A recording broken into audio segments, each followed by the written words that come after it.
അപ്പോൾ ഒരു സമയം എല്ലാ പണികളും തീർന്ന് കുട്ടി ഉറങ്ങിയപ്പോൾ എന്തോ ആലോചിച്ച് ദൂരത്ത് കണ്ണുന്നിട്ടിരിക്കുകയാണ്. അപ്പോൾ പിന്നെ ഇവിടേക്ക് ഒന്ന് ഇറങ്ങി നോക്കിക്കളയാന്ന് വിചാരിച്ചു.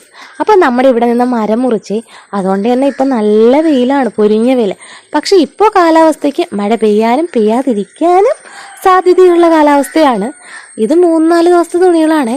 മഴ പെയ്യുന്നത് കാരണം തന്നെ അതിൻ്റെ ഒരു തണവ് തട്ടിയിട്ട് തുണി മടക്കി വെച്ചാലേ ഒരു മണം ഉണ്ടാവില്ല. അതുകൊണ്ട് ഇവിടെ കിടക്കട്ടേന്ന് വിചാരിച്ചു.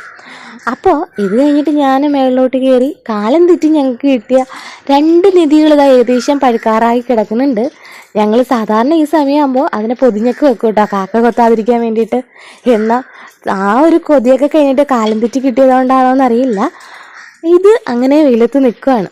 എന്തായാലും പെട്ടെന്ന് തന്നെ ടപേ ഇടി മിന്നൽ മഴയൊക്കെ വന്നു. മഴ പെയ്താൽ പിന്നെ ചൂടോടെ ഉച്ചയായാലും രാവിലെ ആയാലും ഈ മഴ പെയ്താൽ എന്തെങ്കിലും ചൂടോടെ അകത്തോട്ട് എത്തണമല്ലോ. അപ്പം പിന്നെ കുറച്ച് അരി വറുത്തു, തേയിലയിട്ടു. അപ്പോൾ വീഡിയോസൊക്കെ ഇഷ്ടമായി, എന്നെ ഇഷ്ടമായി കഴിഞ്ഞാൽ നിങ്ങൾ സബ്സ്ക്രൈബ് ചെയ്യണേ. ബൈ.